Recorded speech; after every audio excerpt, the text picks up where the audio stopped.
Hello and welcome back to the Stoked Podcast. It's the podcast where we talk about 5 things that our guests, with an S on the end this week, are particularly stoked about at the moment, whether it's in the future, just happened, or is currently happening. This week, we're joined by Ryan and Miska from Overwatch Central. Hi, guys. Hello. How are you? It's kind of interesting. I used to watch this back before I knew you, Martin. I feel like people are going to start thinking that I've paid every guest to say this. Yeah, like, Cap said this last week as well, yeah. It's just one of those, like, it's just a nice thing to put on the background. It's around the time that Grow Home back then. Came out as well, so I think I even used that game for some visuals. Yeah, I used it for the Shin one, I think. No, Kim. Because it actually got me into the game. So when Grow Up came out, I was like, oh yeah, I'm all over this. Grow Up was such a good sequel. Like, I love that. Anyway, let's not get sidetracked on games that I like or we like and stuff. So it's going to be interesting this week. So I'm not going to be providing my 5 things that I'm excited about because, one, I film these episodes every week. So obviously I only have a certain amount of things I can be stoked about. But seeing as we've got 2 guests, we can address both people's rather than you guys having to share things. Yeah. Having an excitement off. Who wants to go first? Who's going to make the executive decision? I've got a coin if you want to flip it, unless you want to go first. I can just go first. I can flip a coin. I don't mind going first. It's fine. Head or tails, Miska? Tails. Heads it's Miska, okay. tails it's Ryan. Alright, cheers. Heads. Miska's going first. Okay. It's also worth noting that we don't know what the other ones Yeah, are. exactly. So, I might say the same thing, Yeah. so... We might have some matches. You'll know. I don't think we will, honestly. Like, my list is pretty, like, non-Ryan-y. You'll very much non-Ryan-y. Yeah. Good, I like it. But you'll nuts. My list is so totally Miska. Yeah, exactly. It's original. It's more based around actually, the Switch it's very far from original. I have a lot of pretty, like... Actually, I have a mix between things that I really like and things that are more like, you know... I think everybody sort of in our circles like...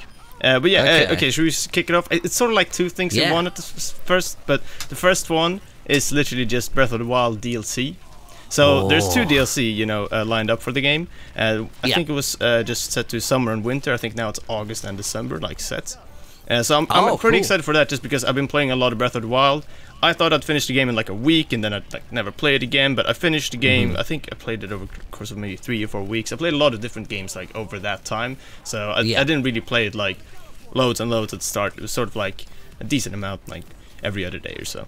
But yeah, the DLC I think is the first one is like hard mode and some other improvements. They haven't really specified, I don't think. I was going to say, I don't know what the hard mode is going to be like. Is it going to be like I don't know. Can only get X number of hearts, or are they going to like just buff all enemies, or worse weapon durability? I think there's a lot of like stuff that you can actually can imagine. Oh god, that would be painful. Someone at As soon as you Nintendo. pick it up, it breaks.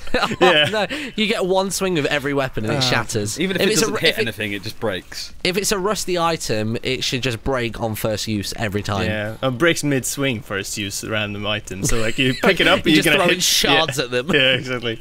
God, that'd be horrible. And then I think the winter one, the winter DLC, is actually supposed to have a new dungeon and some new story and stuff. And that's what I'm actually like really excited for, or stoked. See, I'm intrigued to see how that goes, because from what I've heard, people aren't overly happy with the end of Breath of the Wild, and they found the story generally is a bit weak, and I kind of feel the same. Like, the stories feel very segmented, but also they don't feel all that dire. Like, yeah, exactly. So the Gorons, this is a little spoilery, but the only problem the Gorons seem to have really is that nobody can really come up the hill to their front door because there's a couple meteors that come down, and that's it. Like, the town is in poverty. They're not like, they've not had their food source cut off or anything like that. It's just, we can't have visitors. Yeah, exactly. Yeah, it doesn't seem too bad. Yeah, I felt like that too. The one thing after I'd finished Breath of the Wild, again, a little bit sort of spoilery, was that I never really felt like it brought everything that I like from the Zelda universe into the game. Like, I had some like characters here and there, sure, especially at the start, but then like later on throughout it, I was sort of like, well, I'm enjoying this, and it's really fun gameplay-wise as well, but I just kind of, like, I went to Hyrule Castle, and there's the Castletown ruins and the Castletown, like, city, like, sort of center that are just all in ruins. Yeah. I just remembered all of that from Ocarina of Time, and I was like, I'd really love to experience that in this world, in this engine, with these graphics, or just, even if it's just, like, a cutscene back to it. that would be enough for me to sort of get just that as a kick. tie-in. Yeah. Because I think people still haven't quite placed where Breath of the Wild lands in the whole timeline, have they? Yeah, I think yes and no to that though. There seems to be like conflicting theories. It seems a bit there's of a weird there's one. some like obvious hints like with like in the game in like inside There's dialogue. a lot of Skyward Sword hints. That's Yes. like one of the big things. Yeah, there's a few Wind Waker ones as well, which is kind of interesting because like I don't know, there are some sort of crossovers there that people aren't really quite. I tell you what, I'd love to agreed on. see in like DLC, rather than like getting just a singular dungeon, I'd quite like a almost like a roguelike dungeon system. Yeah, because I think Final Fantasy 15 has this where you do a floor, you kill a load of enemies, and then you go down again, and it's almost like the labyrinths that are in the game. Yes. I'd like a multi-floor roguelike version of that. I think that would be really I think cool. there was something like that in one Zelda game, but I can't remember which one. Reminds me of those Pokemon Mystery Dungeon games. Yes, yeah, absolutely. Yeah, Oh, like that's what I would First one want. of those was really tough. that'd be cool. Like That'd a be cool. 30 floor level one. But yeah, I'm definitely looking forward to that. Just the DLC there, especially because like I don't have like super high hopes for it in terms of like, oh, it's gonna be this like amazing revamp of the game. But I'm just looking forward to like more of that game, and just anything that I can get my hands on that just adds to that experience would be just that's gonna be amazing. But it's quite like December is quite a way away, so yeah. Anyway, should we move on? I feel like we've been talking a lot about. Let's go for Zelda. Ryan's first one. We're gonna basically have you guys leapfrog back and forth. I haven't really sort of ordered them in priority. That's the thing. So I'm trying to like. Oh, me neither actually. Yeah. Find some that sort of leapfrog into or from what Miska's said. You're looking for natural segues. Yeah, and I think probably the most obvious one out of this list would be the stuff that's recently here. Like, we were meant to do this a couple of weeks ago, so this was something that I was looking forward to that is here now. And that's new Kingdom Hearts stuff. I say new Kingdom Hearts stuff, it's re-releases, but it's starting to get a bit of traction now. And whilst we don't really know much about Kingdom Hearts 3 as of yet, like, the addition of 1.5, 2.5 remastered is something I'm really looking forward to getting.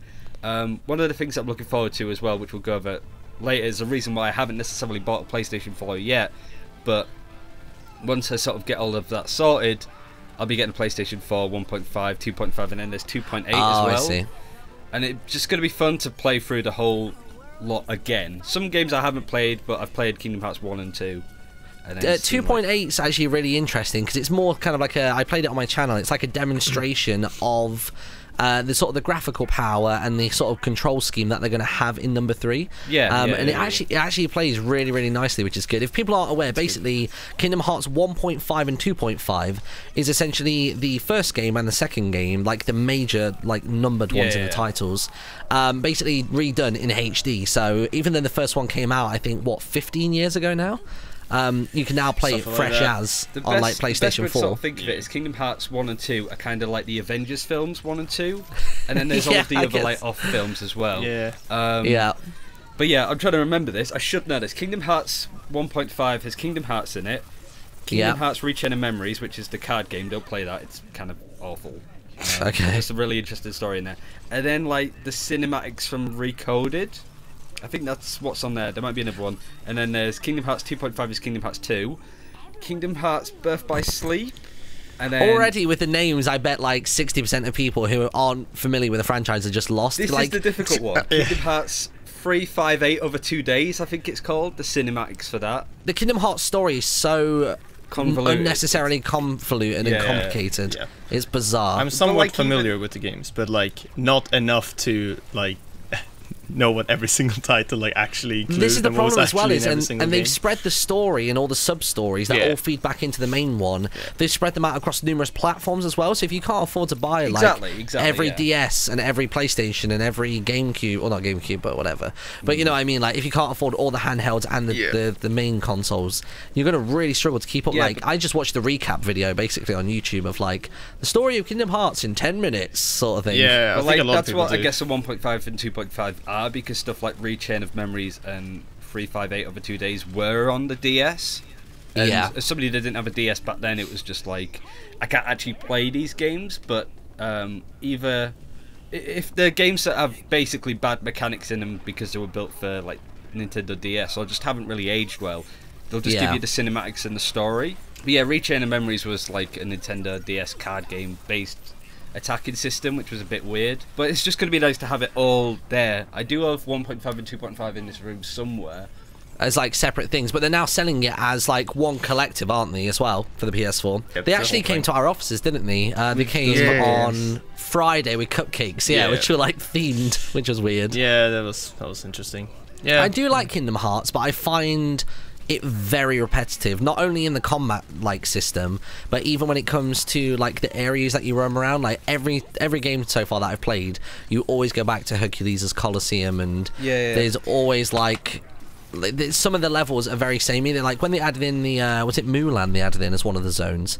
That was a really nice change of pace, but there's not enough of that for Lion me. King as well. The first game has a lot of major problems. The mechanics in it are god awful. It's from a much older time in game design, though, but then you have levels like Atlantis, which is the swimming level that I still have nightmares about because of just how difficult it is to move around, never mind fight and move around and stuff as well. See, I actually got on quite well with that. I don't know if that's because I played it in 1.5 though. Maybe they tidied it up for the remake. But there's a good sort of the thing is, because there's so much time between 1 and 2, the game feels a lot more different. I think 2 is going to feel a lot closer to 3, obviously, but the main problem that I saw a video on that was like sort of trying to point out what they don't like from the older Kingdom Hearts compared to the first one. Is that Kingdom Hearts 2 feels like a movie set in comparison to Kingdom Hearts 1. Like the worlds feel bigger for Kingdom Hearts 1 and stuff. 2, everything feels a little bit smaller and a little bit you can't do as much, I suppose. Other than that, people have just said that Sora turns into more of an idiot as the game goes on. That's one thing that grinds on me in those games, is every single new person they meet. I'm Sora, this is Donald, and that's Goofy. And then sometimes it's, I'm Goofy, that's Donald, and that's Sora. And they just do iterations of that over and over again. I would much rather people catch me watching porn than playing a game that has Goofy and Donald Duck as... we're just fighting people from like Tarzan games. Okay. Do we even have the slightest bit of a release date yet for number 3? I don't think. Not really. Have they given us a quarter or a year? Nope. No, because they keep moving it. Like it's one of those things that I think is just going to keep moving back, and I haven't paid too much attention to it because I don't. Like one of my like close friends is really into it, and every time I see a tweet, it's just like, give us Kingdom Hearts 3 already, for Christ's sake, like what are you doing? It's a charming series. It's very easygoing. Like the combat system's kept relatively simple. It's got a lot of shortcut like key presses. And it's nice if you just want a bit of Disney nostalgia and some like, the gripping gameplay great as well. Some of the music in that game is great. And it's just something that like tugs at the heartstrings. I don't really know how to explain it. It is just really like endearing, and it is like it gives that sort of childish nostalgic feeling, I suppose, because it is Disney, and it is like a lot of the old Final Fantasy games as well, with characters like Cloud and Squall and stuff like that in it as like Tidus or Tidus. I don't know, I never know how to pronounce character names. I'm just having horrible flashbacks now to the Tidus and Yuna like laughing scene. If that's not in that game, I don't know what I'm going to do. God damn. Right, Miska, what is your number 2 this week? What are you excited for? Alright, so moving away from gaming, since we have two games sort of so far. How dare you? I've got Kingsman, the Golden Circle, which is the sequel to the first Kingsman film. So that was the agent movie, right? So it's that one sort of secret agent type of special agent type of thingy. That film that's like, it's sort of like, I'd like to describe it as a mix between like Austin Powers and James Bond, like doing all of that you know a lot of films don't really want to do nowadays, because it's sort of a hit or miss type of thing.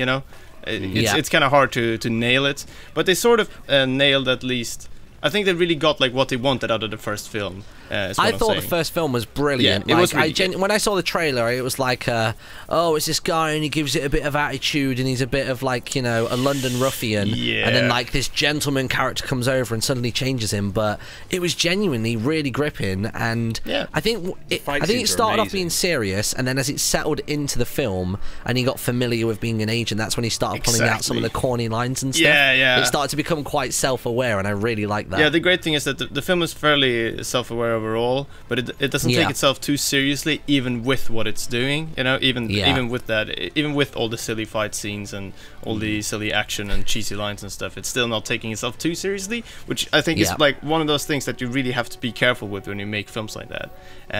Like I really liked the first one.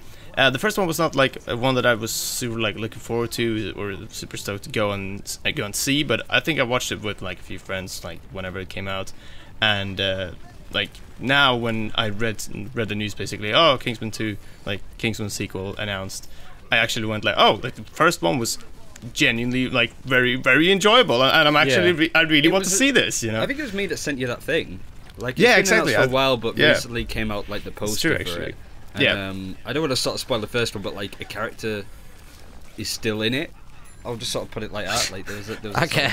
But honestly, like the fight sequences and just the style and way that it was put together, like the sort of bare bones of a story, I suppose, is fairly straightforward. It's this kind of like rags to riches to an extent. In a way, it's the tone and setting, isn't it? Really, like that's what they sort of nail.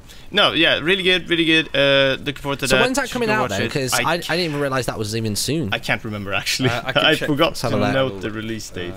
Kingsman. Oh, it's called The Golden Circle, isn't it? Golden. I don't think it's. Here we go then. Apparently, it's the 29th of September. It's going to come out. Oh, okay. Well, that's which is still a couple months off. Yeah. But I'm looking at some of the lineup for the film. Colin Firth, obviously, in it. Yeah. Elton John is going to be in it. Channing Tatum, Halle Berry, and Jeff Bridges. Yep. And Jeff Bridges is gonna definitely be a dude-esque character in that. He's got to be, hasn't he? Yeah, no, it's gonna be good. I'm actually like, out of all the, I looked over like in preparation for this, I looked over like a sort of 2017 in film sort of list just to see if there was anything that I'd missed. You know, like if I was like, oh, actually, I'm more excited about this than that thing. You know, sort of pick my absolute favorites. But this one was actually fairly like near the top for me, so I'm looking forward to it. It's gonna be good. Sweet. Yeah. All right, Ryan, number 2 for you, good sir. Like it's to do with TV, but on the subject of films, I do want to highlight how I'm really looking forward to the new Spider-Man: Homecoming. My fear is that because he's part of the Marvel universe, right? Because he's in like Civil War. Which Spider-Man is this? Is this the one from Civil War? Yeah, it's not Andrew Garfield, the new younger it's one. The kidder one. Like those films are stopping, by the way. I didn't realise that, but they're not making another Andrew Garfield Spider-Man. And I was like, wait, what the fuck? Like they just called it off. They basically fell out with Andrew Garfield, but it wasn't looking great from there as well. Yep. Like, all it was is he didn't attend an event that he should have done because he wasn't fit. You know, I think it was in Brazil, and he was like, "Oh, I'm just tired. I don't know if I can." And the people behind him took it as a slight. That's what I read, but from what I've heard is that Sony because Sony have the rights to Spider-Man, they want to sort of pull him away from the Marvel universe. Right. So all of like the Marvel films and Iron Man stuff, and put him with the films that they want to make, like Venom and stuff. And that's just like. Is that going to be difficult to do now that they've kind of established him as almost being like Iron Man's or Tony Stark type protege? That Iron Man's just going to turn around and be like, "You're not part of the Avengers," and he's like, "Oh, I'll make my own Avengers with Blackjack and Hooker," sort of thing, which is kind of scary. But I am looking forward to that film, and I would really love all of the film companies to sort their shit out and make sure that at least everybody can sort of be involved in the closing act of Avengers, whatever they want to be.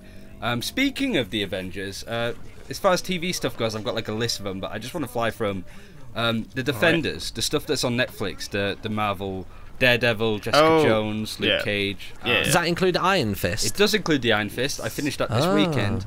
I don't hate it as much as people seem to. Yeah, I've heard mixed reviews. That's why I haven't watched it yet. I think I need to just ignore what people say. It's not as good. I think it's the other way to describe it. But the frustrating thing is, all of the other characters in it are more interesting than Finn Jones' Iron Fist is. Right, okay. There's some really cool characters in it, but the problem that I have is there's always one character in a TV show that you watch where you don't know whether you're supposed to like them or not. You don't know if they're like a good guy that's pretending to be a bad guy or a bad guy that is a bit of a sort of a soft side. There's like 6 to 7 characters in Iron Fist that are like that. And it just gets exhausting. You're like, I don't care about this character anymore because it's like, do I like them? Do I not? Do I like them? Do I not? And it's just this whole camaraderie between it. But the worst thing is, this is a hero based around martial arts and stuff, and I love martial arts and karate and stuff like that. The choreography and editing for the choreography is just shit. Yeah. But it's bad. Yeah, agreed. The problem with that really? is Because the Daredevil choreography was pretty Yeah, damn but good. this I is mean, the thing. they had that one long can stunt corridor double- sequence, didn't they? Yeah, you could stunt double Daredevil pretty well because it's just an outfit. Jessica Jones and Luke Cage are just more throw people across the room, but Yeah. you can't stunt double somebody that doesn't wear a costume as easy as the Daredevil one. But yeah, it's more when it comes to martial arts films and stuff. You want to have longer shots. You don't want to keep cutting on the action sort of thing. Yeah. There's a film as well, like Baby Driver, that's coming out soon as the director from the Cornetto trilogy. Oh yeah, Simon yeah. Pegg. And the action on that is really good because there's long shots of this car driving around and all of these stunts. They don't cut away from it. They want to show you all of the effort and choreography that they've put into it. And that's not a thing in Iron Fist. Like, you can't see It's sort of a try what to the fight's hide going it, on 'cause rather. it's just cutting on everything. Yeah. It's just a flurry. I think that's And a bit of an issue with with a lot of Marvel productions nowadays, though. Like that happens quite a lot. Like they're very like a lot of very fast cuts, and it just the showrunner was the guy that did one of the bad series of Dexter. Oh. See, I've actually just finished this past week. I've just finished that show, and I was very disappointed with the finale and the ending of it. Oh yeah, I know. We won't discuss it, but if you've watched Dexter, you'll probably agree with us. If you haven't watched it, it's a brilliant show. I think really, really sort good. of had it spoiled for me, but I can't remember it. But it's not as if I'm going to watch it anytime soon. But yeah, like I've heard that it just gets a little bit silly. Yeah, it's one of those I've shows not that just actually watched the whole thing, but I know the finale. Like it's it's an interesting show because it's such a dark topic and it's such like a. Obviously, he's technically a psychopath, but it's the way they shoot the show is what makes it a really odd sort of like juxtaposition to watch because It's it's like a really Breaking dark Bad. topic It's a and good murder sort and of thing. stuff. Good way to put it, But yeah. no, it's different to Breaking Bad because they crank up the saturation and everything. Because it's in Miami, everything's very colourful. There's lots of floral shirts. Like they really bring out the pinks and the reds and like everything. Yeah. Which just makes it very light, but it's such a dark show. It's really weird, but in a good way. I think what I meant by comparing it to Breaking Bad is you have a character that you like that you shouldn't like, and I think that's, I guess so. Yeah. It reminds me of sort of being a kid where you have the sort of nursery stories of like the Three Little Pigs and the wolf and stuff. There was a story that was like telling it from the wolf's perspective, as if the pigs were like the bad people and he was just like misunderstood and stuff. So wait, what did the pigs do to? It was just like they would sort of like trigger make fun that? of him, like it was raining and he needed somewhere to stay, he needed refuge, and they were just sort of like laughing and they at were him. saying no. And he had an allergy, so when he sneezed, he knocked the houses down. I'm not buying the allergy. I'll buy that they weren't being accommodating and getting him out of the rain, but I'm not buying that it was an allergy. It was like a kid's story, sort of from it. He clearly got annoyed and blew the house down because he said no. He didn't just have like pollen count high. But that's or what the something. story was. It sort of, as a kid, sort of teaches you that there's always another side to a story, and I always sort of remember that as a kid. And still to this day you root for the wolf. It was just an allergy to this day. Wait, just hang on a second. Is this list just like one spot on your because this is like we're up to like 10 or 15 things at this time. I know. This is TV. Going Like, for a while. Put it in genres more than anything because like I couldn't talk about one of these for ages, but apparently I can. But like yeah. Take it off him, Miska. Take it off him. All right. My next thing is another thing for the Nintendo Switch because I'm really like enjoying the Switch overall. But me too. I knew when I bought it that it was basically going to be a Zelda machine for me, and that's fine because I really like Wind Waker and Ocarina of Time are probably my two favorite games of all time. So I was like, that's fine. You know, I can deal with paying that much to basically play Zelda, at least for the start. But I really want to play Super Mario Odyssey as well. I'm really looking forward to that because I want just more games for the Switch. I think the fact that Nintendo didn't put it right at the launch as well, sure might have been like a marketing thing because we want to sell more units around the holiday in the US. But on top of that, I actually like I'm just it's nice to have something more to look forward to. Now December is pretty far, but at the same time. So way off. It's another big game, and I'm actually just really looking forward to having another like Mario game to play. I hope it's gonna have like I know it's like the setting is very different, but I hope it's gonna have that similar feel to how I felt when I played the Super Mario Galaxy 1 and 2. That seems to be the title that's going to be taken most from. Some people have been saying it looks more like it's going to be a bit of a Sunshine vibe, but I'm not convinced of that. I actually really like Super Mario Sunshine as well, but I didn't really get that like vibe at all from Odyssey. Same. But yeah, Sunshine was a cool game as well. Played that on GameCube like forever ago. And yeah, no, I'm just really looking forward to more stuff for the Switch.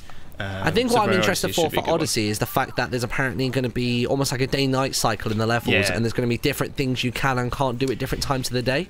So even like with the desert, like almost similarly to Breath of the Wild, yeah, I guess, exactly. I was just about to say, at night time it gets a lot cooler and a lot colder, and it means that you could probably go further out through the desert area to get to like the other objectives that you're trying to get to. Yeah, and certain people are like home and not home, like in the villages and the cities of Breath of the Wild. Maybe there will be some other things like that. Are always cool. Yeah, I just being able to play one of those titles on the move as well is going to be crazy, and fingers crossed, like hopefully the virtual console is going to come to the Switch by then, like to sort of tide us over. They could give us Sunshine, they could give us Galaxy cool. On the Switch potentially before December. I would love that. That would be amazing. I mean, but yeah, even just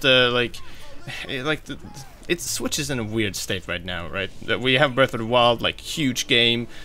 It sold a lot of Switches, but now there's sort of this gap between Odyssey and Breath of the Wild, where like some people are excited for Splatoon, and some people are just... I'm pretty into it. I played the Splat test recently, but I'll be honest, it doesn't feel dissimilar to the first one. Yeah, like, exactly. It almost feels like an expansion pack, if anything, because you've got now like the Farah jetpack where you can just like rain down on people and stuff like that. It doesn't feel like enough of a difference in terms of, specifically in terms of the multiplayer. Maybe the single player campaign is apparently going to be bigger and better this time, so that's great for me because I used to speedrun that. So yeah, speedruns of that was actually really cool. I enjoyed watching speedruns of Splatoon. I never actually really played that game that much. I tried it a bunch, but I never really played it much. I do like the speedruns, and I do overall think it's a good concept, but I don't know if I'm excited for Splatoon 2. So yeah, I'm in this weird sort of state where I'm sort of looking forward to Odyssey, but I have a huge gap in between, like Breath of the Wild now. I mean, not even Mario Kart's going to tide us over, because we've all played that. That comes out, I think, this month. Yeah, it's pretty soon. And then Splatoon's still not until like June, July, maybe even August. Yeah, maybe even August. I'm not quite sure, but yeah. So Super Mario Odyssey. Damn. Right, Ryan, is it's number 3 or number 4? I think it's 3, right? It's number 3 for me. Well, probably like number 8 or 9 at this point. Well, like 18, jeez. Anyway, yeah. I guess it's sort of worth talking about Overwatch stuff. But I mean, obviously, we are an Overwatch-based channel, and I'm sure Mr. would probably... I should make sure that the gameplay footage on this episode should be Overwatch. I'll make sure that's a thing. Again, there's a lot to sort of go over, but not anything specific that you can sort of talk about it for a while. Everything's kind of vague at this point with the Overwatch League. There was an event teased yesterday, or something teased yesterday, that we are surmising would be an event which will start next week. It's just a game that constantly likes to put out content, and I think me and Biscuit are both feeling very lucky that we've got such a game that is dedicated to bringing out new content constantly, and is constantly wanted to adapt and change and keep people interested, because that is not an easy thing to do. Yeah, I don't know if you actually saw in connection with that teaser, which, you know, I assume this podcast won't go up today, but point is that apparently there are going to be more of those. Someone like that, one of the developers, or I don't know, marketing, maybe someone from the marketing team. I grabbed it. Yeah, well, maybe someone from the marketing said essentially that, I'm really happy with these ones. Like, it's some of my favorite sort of marketing material we made since the launch, and there's going to be a lot more of this sort of stuff. Yeah. So that's gonna be cool. From Gunfer, which is, I can't wait to share more of this, as it is, in my opinion, one of the best things we've worked on since launch, and this is one of the lead character artists.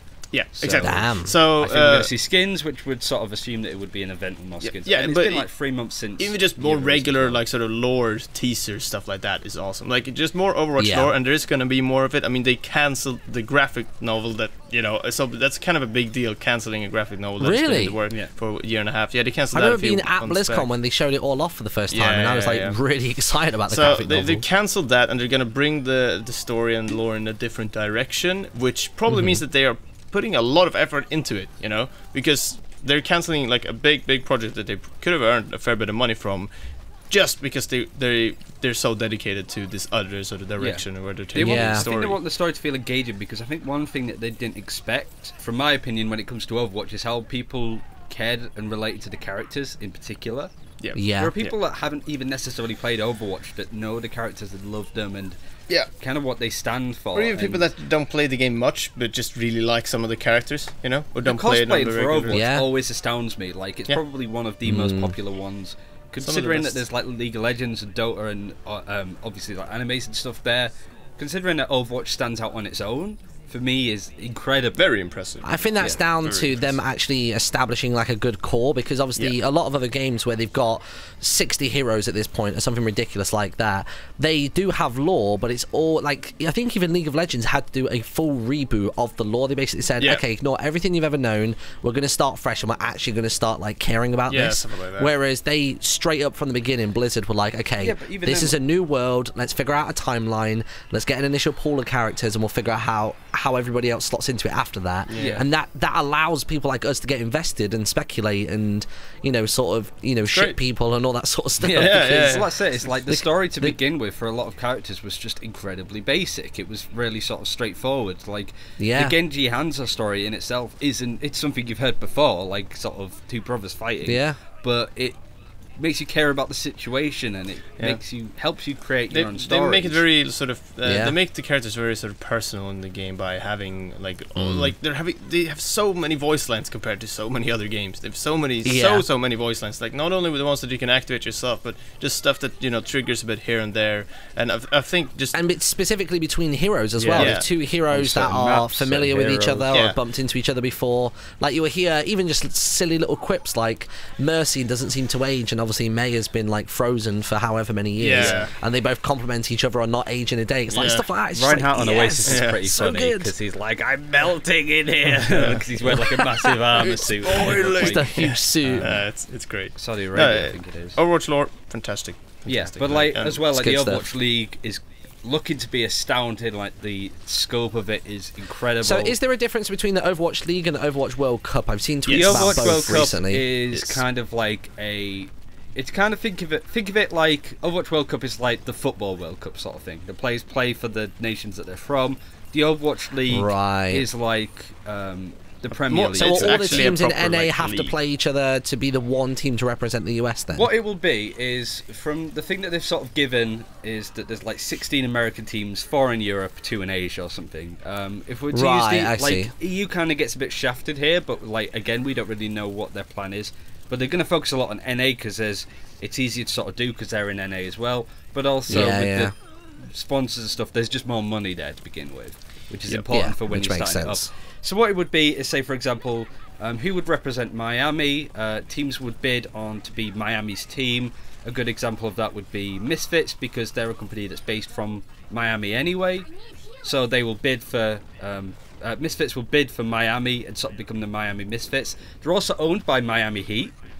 So wait, it's going down as far as towns, not just states. It's sort of city-states. Jeez, that's crazy. Like, that's going to be a lot of teams. Capitals, I think it would be. No, it's literally just cities. Like that's literally what all it comes down to. It's cities. So there's like LA, Sacramento would probably be one, Vegas, Miami. Yeah, so if you're in like a middle country like city or town, if you're in the middle America, then to an extent you're going to suffer, because I think it's going to be a lot on the east and west coast in particular, but that's kind of how it would work. That cities would go for bidding, then these esports companies or even the sports companies in itself would then bid them, accept them, and then they build teams around it. So that's pretty cool. And I'm assuming they're going to play all their like penultimate games for the season will be probably at BlizzCon each year. For the first year they're not going to have sort of stadiums and stuff set up. It's just probably going to be played from one stadium. Everybody's sort of there, so but like you can kind of surmise what teams may go for what. So for example, Fnatic and Cloud9 are companies based in LA, so they may bid for LA. Another one, Vegas. Rogue is from Vegas, like sort of set up there. Oh, the organization at least. So like there's a lot of the entire team is French, ones that you can sort of try and dot them together, but that doesn't necessarily mean that that's going to happen. Right, next up then, Miska, what you got? So my next one is a little bit sort of, it's not very exciting. It's Star Wars Episode 8, which is set for this year, and should be coming out I think it's the 2nd week of December, or maybe 3rd week of December. something like that. That's what it's been the past 2 years then.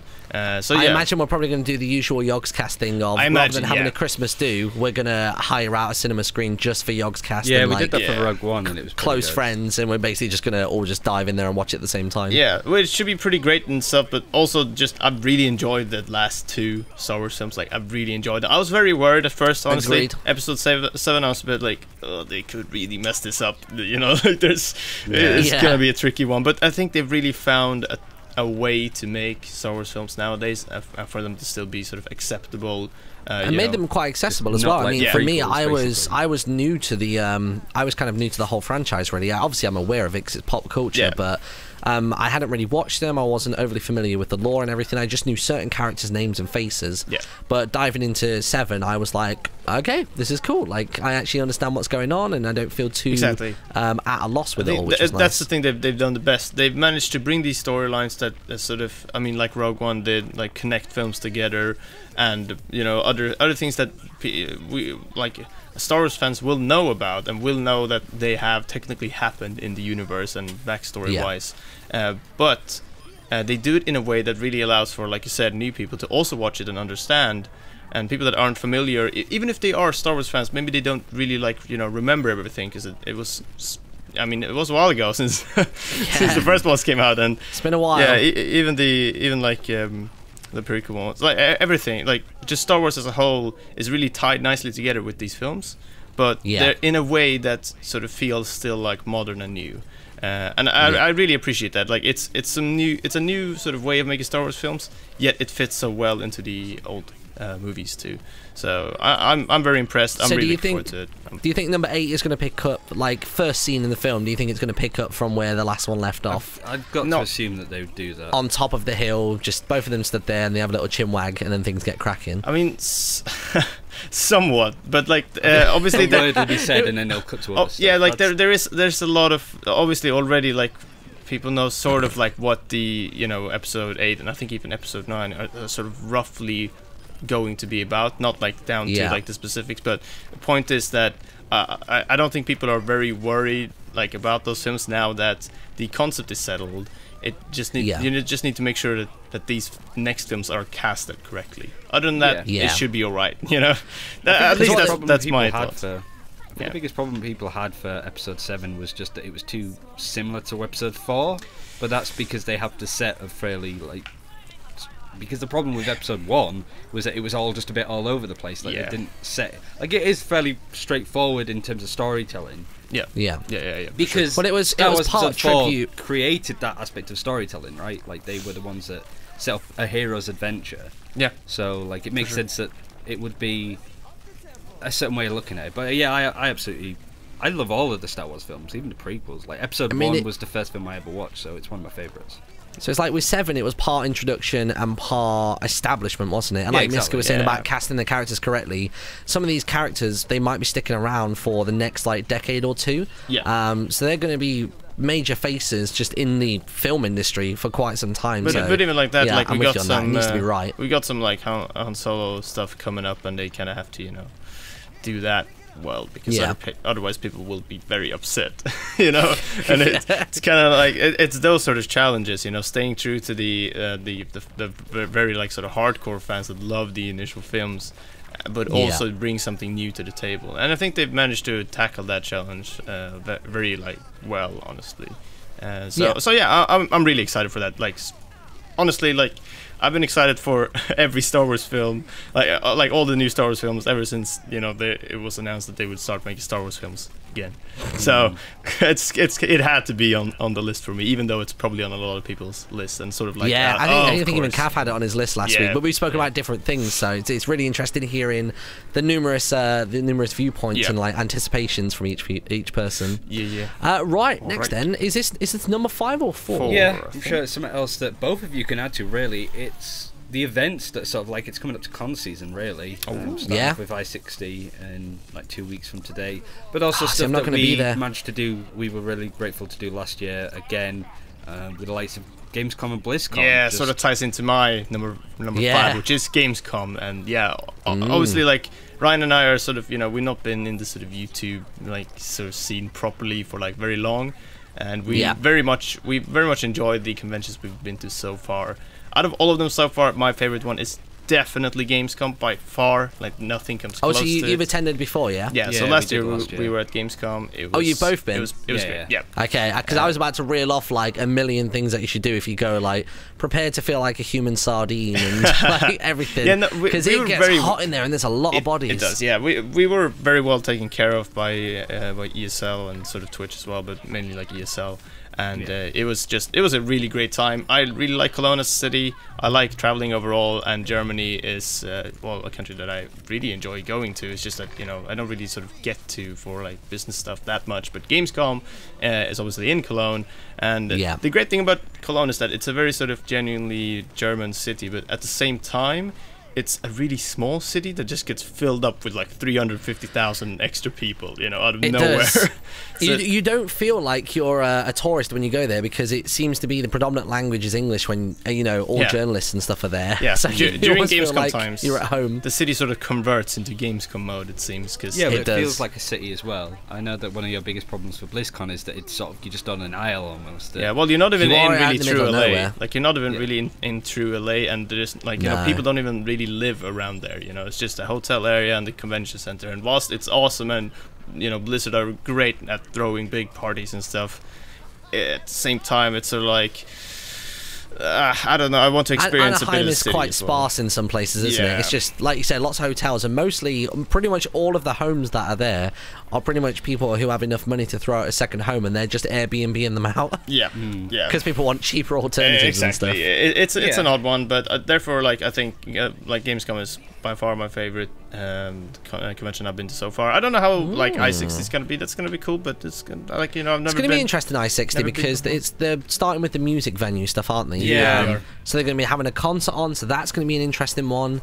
I'm worried. I don't know if they're going to expand the team to accommodate like the new stuff. I'm worried that they might end up like stretching the staff thinner rather than getting new staff in. But I mean, we'll see when God knows how that'll turn out. Yeah, I mean, I'm really gutted as well because I can't go to it. And on the Sunday they've got the Zelda Symphonic, haven't they? The orchestral outfit. They sure do. It was in Stockholm like not too long ago, actually, just at like a venue. And on top of that, I think it was the same tour, Ryan, that was actually at Gamescom. I'm pretty sure it was.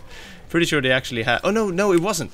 At Gamescom there was a similar thing, and it was just like a sort of like it was not Zelda themed. It was just sort of video game themed instead. But it was really good. Apparently, I saw some I think live stream footage or video from it. It was like fantastic. It was a great show.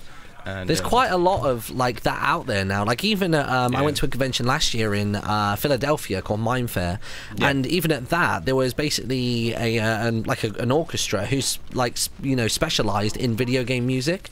So they were playing everything from like Sephiroth's theme to I don't know, like stuff from the Zelda universe, and then things from Fallout 4 of all games. Yeah. Oh, like wow, they were really awesome. like really widespread. It was really interesting. Yeah, that's cool. I mean, that they're dedicated when they have a very sort of wide variety of games rather than just it's basically a normal orchestra where someone pointed out, play all the classic nostalgic songs. Like when they have a wider repertoire and you see that they have these sort of picks of their own. There's a Kingdom Hearts one. Can really just finished the UK tour, I think. Yeah. It's cool. It's really cool. But yeah, conventions are awesome. Yeah, but just being able to go to conventions as YouTubers as well, it's a nice. It's a very different experience, isn't it? Yeah, like it's also really humbling, I suppose, as well. Is probably the way to describe it. Like, it does. As much as it's a funny one because it sort of gives and takes. It's like it takes all of your energy away, and you will most likely get sick of it, as in like physically ill afterwards. But it does also give back in the way of like it recharges your batteries, and you end up making new friends. Like once you've been to at least 2 Insomnias, you'll have met 2 or 3 people, and you plan to see them there every single time. Like it's a very hard one to explain. I think the only thing close to that in America is probably PAX. That has a similar like consistent turnout. Yeah, I know what where you you do have your PAX buddies almost. Yeah, it's cool. Yeah, for sure. Yeah, but it's gonna be good. Gamescom. Can recommend. Last one for me is actually like moving down to Bristol and like being part of the Yogscast to an extent. We kind of are but kind of aren't. We're like strange, but we're sort of part of the group But like we kind of get to do our own thing, which is nice. We have our own sort of like space and stuff, and like new office, new city, sort of. That's a lot of changes, but I can say obviously from personal experience, like this isn't even so much about this office, but just moving to a new city. Like if you've lived at home for the most part, it was just such a freeing experience. Yeah, well, I mean, I did the whole uni thing as well, so it's. See, I didn't. I still lived at home during uni, so for me it was such like a. I never went to uni. A life change. But like Bristol is an amazing city from everything that I've seen. Like there are some sort of sketchy parts, but all of them seem to be getting refurbished anyway. That it's like they're kind of on top of it and stuff. And like one thing I will say is Bristol has some brilliant buskers. I tweeted out about this the other day because I was walking down the street and there was this kid. He must have been like early 20s, had a guitar out and a speaker, and he absolutely nailed David Bowie, Space Oddity. Oh yeah! I kid you not, 80% of the people that walked by, this is no exaggeration, it's like the best estimate I can give you, 80% of the people that walked by, they stopped, they got their phones out and they filmed him. Like he was just absolutely smashing it. And some of the other buskers in Bristol are just great. Like I tweeted out saying, like, I did say we got some of the best ones in the country, hands down. Yep, for sure. So I also really the horse agree. guy. Yeah, coming from Stockholm. God. Oh god, yeah, that fucking guy. Yeah, we walked past him on Saturday, I should and he was explain doing to like people an what that offbeat, is. and it was just like, okay. yeah. I'll explain to people what this is. Basically, it's a dude. He sits under a big cloth as if he's like some crap ghost, and then he has like what is essentially supposed to look like a horse head, and it's just two planks of wood. And every time he squeezes his little handle on the pole that comes down, it just goes like that. And he basically does it along to the music, but often not in time. I think he's literally sat under there playing Angry Birds whilst he's just like squeezing this other thing. I think so as well, just passing time. Yes, it's the But it weirdest just thing. looks a bit... I bet you he's loaded. I bet you he's minted. I bet he's under there like doing stocks and like like making money, like doing it like poker or something on his phone. It's so creepy that you have to keep looking because you're just scared that he's going to start like moving towards you or like looks at you instead of looking dead ahead. But no, like super weird. It's just a sort of exciting opportunity to sort of be able to not work from home, but also like from two people that just You'll made, love that separation as well. Two people that having made the videos separation. on Overwatch for like kicks and wanted to do YouTube and kind of have done YouTube for a bit beforehand. Yeah, like it's nice to get to that point where everything's sort of settling into a lifestyle and a life as opposed to just something like a hobby still. Yeah, man. Yeah, so That'll that's be good. Yeah, it's gonna be good. Everybody's sort of in the same spot as well. Damn. So that's your number 5. Have we done your number 5? Yeah, list those yet? games come. So yeah, Oh, we've done, of course, done the yeah, whole yeah. list now. Oh my god, we're done, we're finished, we're completed. Well, thank you very much for listening, everybody, or watching if you're checking this out on Viewster or on my YouTube channel as well. Just to sort of give people like a little info on that, basically the visual episodes are going to go up on Viewster 2 weeks before they come out on my YouTube channel, but the audio version, so on iTunes and any other sort of podcast libraries, they're coming out at the exact same time, so there's not that 2-week delay between Viewster and YouTube, which is good. Right. If you do want to, go check out Overwatch Central. You can find them on YouTube just by searching that phrase. What are your guys' Twitter handles? What are your socials? At Ryan Central _, and trying to get the verified so I can get the and I'm at Miska _ and then our main one is just at OW Central. But yeah, that's it basically. Sweet. That's it. There we go. Awesome stuff. Well, thank you guys for coming on. Yeah, Very thanks much for having us. appreciated. It's been great. It's been And awesome. thank you all for listening. We'll see you next time. Bye.